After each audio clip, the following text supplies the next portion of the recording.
Week 3, day 5. Congratulations, guys. You've made it to the end of week 3.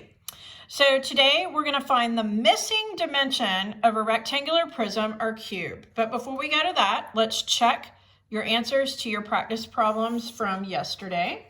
So pause the video and take a minute to check those answers. Okay, so what we're doing today is we're going to be given a rectangular prism, which would have 3 dimensions, 3 measurements, right? A length, a width, and a height. But if you'll notice on our prism, we have a length, we have a width, we do not have the height. That's missing. But we've been given something else here. We've been given the volume. So we have to find that missing measurement. So we're going to use our formula, volume equals length times width times height, to figure that out. So we're going to start with what we know. We do know the volume. It's 30. We know that that's equivalent to the length, and we know the length, it's 5 inches, times the width, we know the width, that's 2 inches, times the height. The height is what we don't know. So what do we do in math? When we know that there's a number, but we don't know what it is, we use a variable to represent that number. And we're going to use the variable h to represent the height. So we're looking at this equation, and what can we do? Well, we can multiply 5 times 2. That's 10. So now I get 30 is equivalent to 10 times the height. Well, this should look very familiar to you. This is an equation. We have a variable. We're going to solve for that variable. So how do we do that? Well, we split the equation in half. We find the variable. It's on the right side. We ask ourselves, what's happening to the variable? In this case, it's being multiplied by 10. We're going to do the opposite of multiplying by 10, which is dividing by 10. If we divide the right side of our equation by 10, we divide the left side of our equation by 10. Well, what's 30 divided by 10? That's 3. 10 divided by 10 cancels out, so we're left with 3 equals the height. So what does the height of our shape have to be? It has to be 3 inches. And the nice thing about these is you can go back and check it. If we did it correctly, then 30, the volume, should be equivalent to 5 times 2 times 3. Well, 5 times 2 is 10, and 10 times 3 does, in fact, equal 30. So we did it correctly. So the missing dimension is 3 inches. Okay, I want to do one more with you, and then I'm going to have you try one on your own. So this shape has a length of 6 and a width of 6 feet and a height that we don't know, but we do know the volume. The volume is 216 cubic feet. So we use our formula, volume equals length times width times height. We know the volume, that's 216. We know that equals the length, which is 6 feet, times the height, times the width, which is 6 feet, times the height, which is what we don't know. So we're going to use the variable h to represent that unknown number. So what can we do here? We can multiply 6 times 6. That's 36. So now we know that the volume, 216, equals 36 times the height. So we now have an equation with a variable, and we can solve for that variable. Split the equation in half. Find the side with the variable. It's right here. Ask yourself what is happening to the variable. It's being multiplied by 36. So we do the opposite, which is to divide by 36. 216 divided by 36. I'm going to divide this out. I don't know. Let's start with 6. Let's see if 6 would work. 6 times 6 is 36. 6 times 3 is 18, 19, 20, 21. Oh, would you look at that? 6 times 36 is 216. So 26 divided by 36 simplifies to just 6. 36 divided by 36 cancels out. So what is the height of my shape? It is 6 feet. So what does that mean about this shape? It's a cube.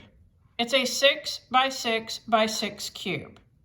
And again, it's nice because we can go back and check it. If we did it right, then 216 should equal 6 times 6 times 6.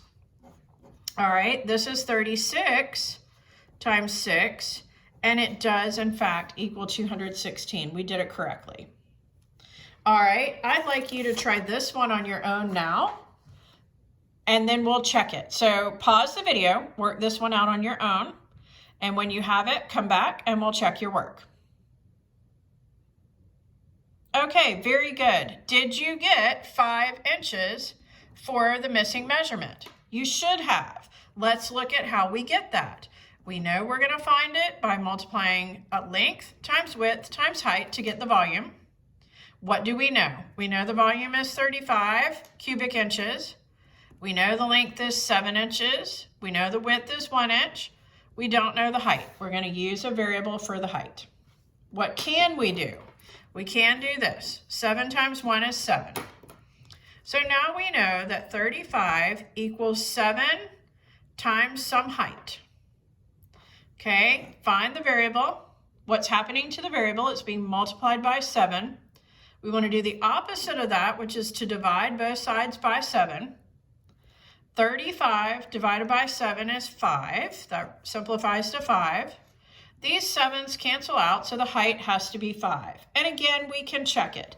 Is 7 times 1 times 5 equivalent to 35? Yes, so we did it correctly.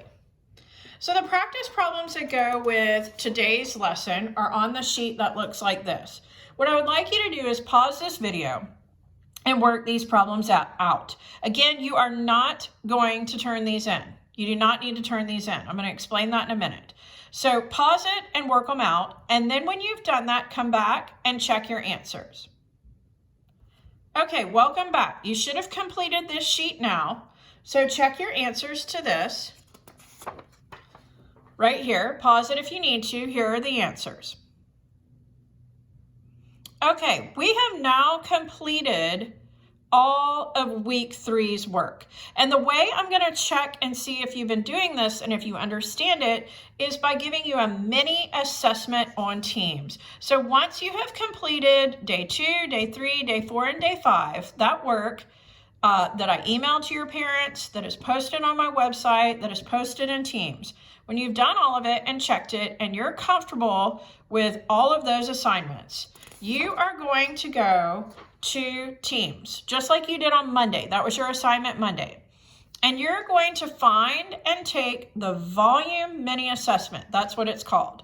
So that grade will go in the grade book. It's a 20-point assignment. There are 10 questions and each question is worth 2 points. Now, the nice thing about this is because you're doing it on the computer, you can use your notes. You can have your practice problems in front of you.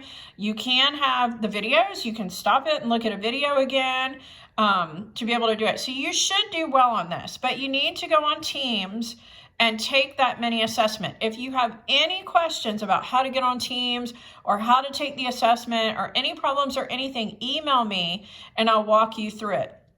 So I'm going to post the mini assessment today. Today's Friday, or maybe you worked a little bit ahead. It may be earlier than Friday. I will post that today.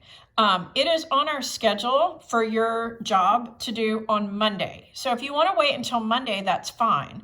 I'll leave it up there for a while. It'll be up there for a week or so for you to be able to take it. But if you want to go ahead and do it today and just get it out of the way so you don't have to do it, then you wouldn't have anything to do for me on Monday. So any questions, just email me and let me know. And good luck.